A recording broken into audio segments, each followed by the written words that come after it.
ये लोग भी वहाँ पर जाकर ईटी याचिका लगाए कि भाई हमारे यहाँ बीएड को माने ये नोटिफिकेशन एक हुआ है जो 18 में, उससे 1 to 5 में उसको एलिजिबल मान लिया है। तो वहाँ केस सुनवाई हुई, सुनवाई होने के बाद वहाँ भी हो गया कि कोई भी इस केस में जो भी रिजल्ट आएगा उसी पर डिपेंड करेगा, जिसकी कॉपी इन लोगों ने सरकार को भी दी थी कि ऐसा ऐसा बात हो गया, इसलिए इस बहाली को रोका जाए, बीएड को हटा करके बहाली की जाए। लेकिन सरकार नहीं मानी, चूँकि बहाली कर ली। उसके बाद अभी हाल में जजमेंट आ गया है जिसमें पूर्ण रूप से जो नोटिफिकेशन है जिसमें 1 to 5 के लिए बीएड को एलिजिबल माना था एनसीटीई, उसको पूर्ण रूप से क्वाइस कर दिया है। इस संदर्भ में अब यहाँ पर जो भी अगर नियुक्ति हो गई है बीएड वाले को, क्योंकि उसी नियोजन में हम ये लोग गए थे यहाँ से।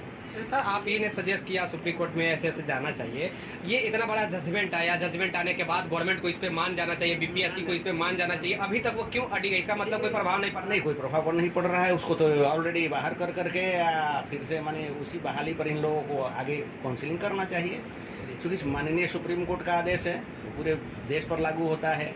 एनसीटी जिस आधार पर आपने बीएड को लिया वो नोटिफिकेशन क्वाइस हो गया चूँकि 18, तो अब बचा क्या? उस आधार पर जो भी बहाली हुई है वो इलीगल है और उसको बाहर होना चाहिए। बीपीएससी में जाकर इन्होंने आवेदन वहाँ पे सबमिट किया, तो इसके बाद तो अब तो कोई ये त्रुट ही नहीं बचती है, त्रुट मतलब उनके तरफ से कोई सूचना उनको दे दी गई, उनको सूचना दे गई, सब कुछ दे दी गई है। अब उनको इस आधार पर अभी तत्काल उसको स्टे कर देना चाहिए, फिर से स्क्रूटनी करके जो भी बचे। अगर एग्जाम ले लेती उसके बाद क्या प्रभाव पड़ेगा? उसके बाद प्रभाव क्या पड़ेगा? उनको किसी भी हालत में अगर ये लोग आगे बढ़ेंगे अगर, तो हटना ही है उन लोगों को। हाँ, क्या ये छठे चरण पे भी प्रभाव पड़ेगा जो बहाली? हाँ, क्योंकि उसी में न गए थे ये लोग, उसी 2019 के जो एम्प्लॉयमेंट था उसी में लोग गए थे सुप्रीम कोर्ट ना, उसी केस में गए थे। उसमें ड्यूरिंग यहाँ पेंडिंग था, अभी चल रहा था, प्रोसेस में था सिलेक्शन प्रोसेस, उसी के पास गए थे, तभी ना उसमें आउटकम ऑफ द केस कह करके रिजल्ट दिया। लेकिन फिर भी सरकार, ये तो मनमानी कहा जाएगा, आर्बिट्रेरीनेस है सरकार का। सर एमपी गवर्नमेंट जो है या वेस्ट बंगाल है या उत्तर प्रदेश है, बहुत सारी ऐसी गवर्नमेंट है जो ये पॉलिसी को ले ली है, एक्सेप्ट कर ली है ये सुप्रीम कोर्ट की पॉलिसी को, लेकिन बिहार गवर्नमेंट क्यों नहीं पॉलिसी को एक्सेप्ट करेगी? इसका मतलब सुप्रीम कोर्ट से ऊपर मान रहे हैं, ऊपर समझ रही तभी ना, एकदम लग तो यही रहा है। उसको तुरंत संज्ञान में लेकर के उसको तुरंत इम्प्लीमेंट करना चाहिए, क्योंकि माननीय सुप्रीम कोर्ट का आदेश है, उसको तो पूरे देश में लागू होता है, मान जाना चाहिए। लेकिन आप क्या सजेस्ट करें? मानना चाहिए, एकदम कानून है। आप तो एडवोकेट। हाँ, कानून है, कानून की दृष्टि में तो मानना है, क्योंकि नोटिफिकेशन रहा ही नहीं तो अब अपॉइंटमेंट कैसे रहेगा? 18 के नोटिफिकेशन पर आप नियुक्त हो गए।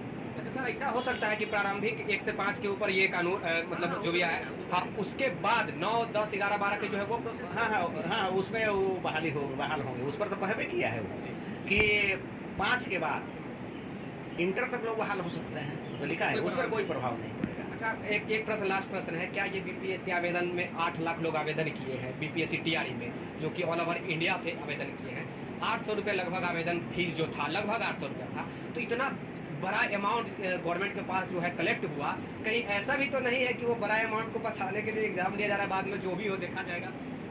भी हो सकता है, उसे क्षति होगा स्टूडेंट को, उसको सरकार से क्या लेना देना है? उसे कुछ नहीं लेना है, वो बहाल होगा, हटेगा, सरकार तो अपना मजे में रहेगी। मतलब हो सकता है कि पैसा को घपला काहे नहीं हो सकता है, सारा क्यों नहीं हो सकता है? नहीं तो लौटाना पड़ेगा ना। क्या ऐसा कोई प्रावधान है कि जो आवेदन में जो पैसा कलेक्ट किया गया है वो वापस भी किया जा सकता है? अगर मान लीजिए आदेश हो गया है, सरकार ले रही है, तो उसको वापस करना ना पड़ेगा। एक मोटा रकम हो जाता है, आप इसे समझ सकते हैं, 800 गुने 800 मोटा रकम, तो उसे लौटाना पड़ेगा। मैसेज युवाओं के लिए, युवा पूरा आपको देखिए, सवाल बता रहे हैं आपको, जब नोटिफिकेशन ही नहीं रहा तो बीएड का 1 से 5 में बहाली कहाँ से? वो तो कह दिया कि क्वालिटी है ही नहीं है, क्वालिटी टीचर उसको भी उन्होंने खाली कर दिया, क्वालिटी टीचर होना चाहिए, और उसके लिए डीएलएड ही संपूर्ण है। भी उन्होंने दिया कि 21 नहीं है, उल्लंघन। हाँ, उल्लंघन हुआ है ना, आरटी एक्ट का उल्लंघन हुआ, तभी ना वो वहाँ पूरा उसको क्वाइस किया है, तो क्वाइस। देखिए, जो भी जानकारी था हम एडवोकेट सर से जानकारी देने का प्रयास किए। ये